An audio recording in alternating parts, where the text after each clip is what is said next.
Uri the Surgical Strike, Article 370, Dhoomdham, Haq, Baramulla, Dhurandhar, and now Dhurandhar the Revenge. This is the cinematic universe of absolute juggernaut of modern Indian filmmaking. A creator who associated with a national award-winning short film titled Boon early in his career, bagged the national award for the best director on his very first feature film, and went on to become only the second director in Indian history to hit the 1000 crore club twice. But before the box office records, there was a ghost. A man who arrived in Mumbai back in 2006, got cancelled by circumstances multiple times, had his dream projects shelved right at the finish line, but simply refused to give up. He waited 13 long years just to get his first film on the silver screen. This isn't just a success story. It's a masterclass in patience, sheer resilience, and unyielding intent. Meet Aditya Dhar, a simple Kashmiri Pandit boy born in Delhi, dreamt of hitting centuries on the cricket pitch, but instead ended up smashing every single box office milestone in Indian cinema. In this video, we are deep diving into the mind behind the peak detailing, his relentless journey from the lowest of lows to the highest of highs, and how he transformed the landscape of Indian cinema. Aditya Dhar was a dyslexic kid, because of which traditional education was very difficult for him and he wasn't very good at studies. However, he was very good at playing cricket. He was an all-rounder and wanted to pursue the sport professionally, but due to certain reasons, he had to quit the sport and was completely disheartened. Seeing his depressed state, his friends took him to watch Gardish, a film by Priyadarshan that completely inspired him to be a filmmaker. 2006 में आदित्य धर मुंबई आते हैं अपने dreams को pursue करने के लिए, लेकिन उनके पास कोई कंटैक्ट नहीं था, सिर्फ था तो ड्रीम्स और पैशन। उन्हें बहुत ही ज़्यादा स्ट्रगल करना पड़ा और उसके बाद 2010 इस साल में उनकी मुलाकात हुई प्रियदर्शन से, और ये मुलाकात करवाई थी रॉबिन भट्ट ने। उस वक्त प्रियदर्शन आक्रोश इस फिल्म की स्क्रिप्ट पर काम कर रहे थे, जिसमें अक्षय खन्ना और अजय देवगन थे। आदित्य धर ने आक्रोश और तेज इन दोनों फिल्म्स के लिए प्रियदर्शन को असिस्ट भी किया और डायलॉग्स भी लिखे। प्रियदर्शन के साथ काम करने से पहले भी आदित्य धर ने एक नेशनल अवार्ड विनिंग फिल्म बूंद लिखी थी। उन्होंने कुछ फिल्म्स के लिए गाने भी लिखे थे, जिनमें से कुछ फिल्म्स हैं हाले दिल, डैडी कूल। इस सब के बाद भी आदित्य धर को कभी भी अपना ड्यू क्रेडिट नहीं मिला और वो हमेशा कहीं ना कहीं साइडलाइन हो जाते थे। Aditya Dhar was supposed to direct his first feature film at the age of 23 for Vishal Bharadwaj. The film was based on a short story by Ruskin Bond, but that didn't materialize. इसके बाद वो करण जौहर के लिए एक film बनाने वाले थे जिसका नाम था सूफी, लेकिन वो भी मटीरियलाइज नहीं हो पाई।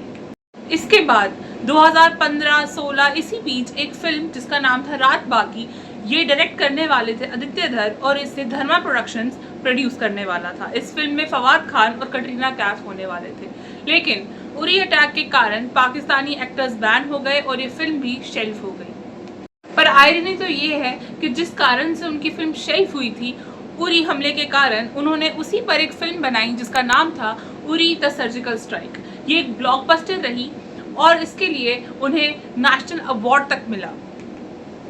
आदित्य धर ये बात सोच चुके थे कि जिस वजह से उनकी फिल्म रात बाकी शेल्फ हुई है, वो उसी पर एक फिल्म बनाएंगे, यानी कि वो उरी पर ही एक फिल्म बनाएंगे, और इसके लिए उन्होंने बहुत ज़्यादा मेहनत करी। उन्हें ये पता चला कि बहुत सारे डायरेक्टर्स ये फिल्म बनाना चाहते थे, लेकिन आदित्य धर ने पूरी एड़ी चोटी का जोर लगा दिया और ये मेक श्योर किया कि ये फिल्म वो ही बनाए, और अल्टीमेटली उन्होंने ये फिल्म बनाई और हमें पता ही है, rest is history. Uri the surgical strike 11 जनवरी 2019 को रिलीज हुई। 45 करोड़ की बजट पर बनी ये फिल्म ने 342 करोड़ का वर्ल्ड वाइड कलेक्शन किया, making it one of the most profitable medium budget films of all time.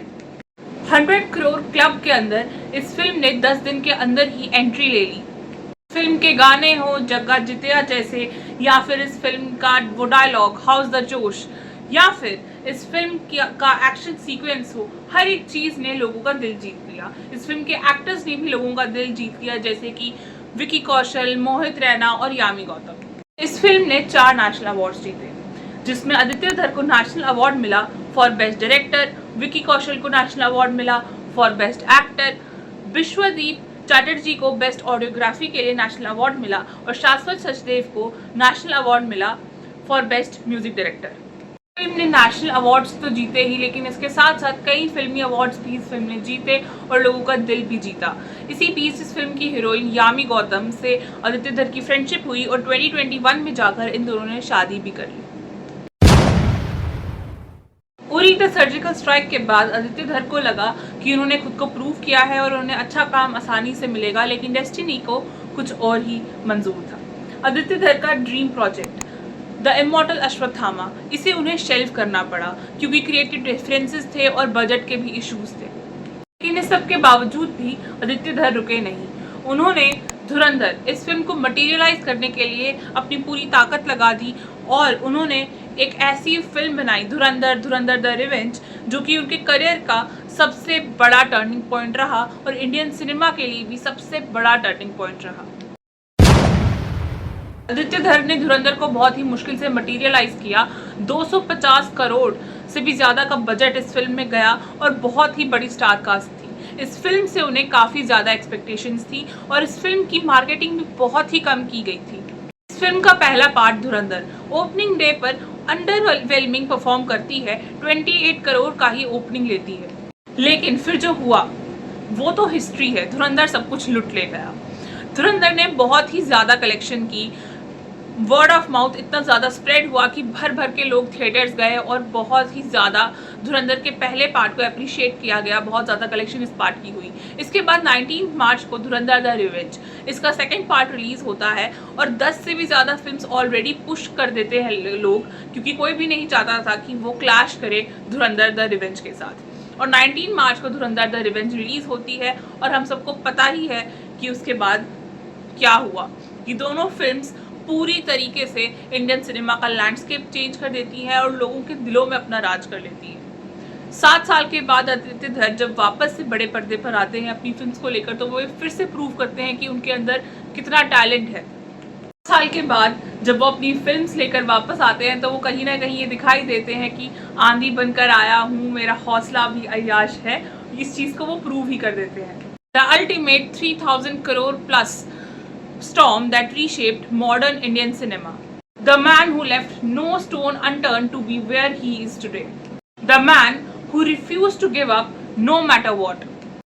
The man who never forgot his roots and continues to hit century after century at the box office. His story tells us कि अगर कुछ पाने का जुनून हो तो वो मिल ही जाता है. From waiting 13 long years for his first movie to making everyone applaud his art, his story is truly legendary.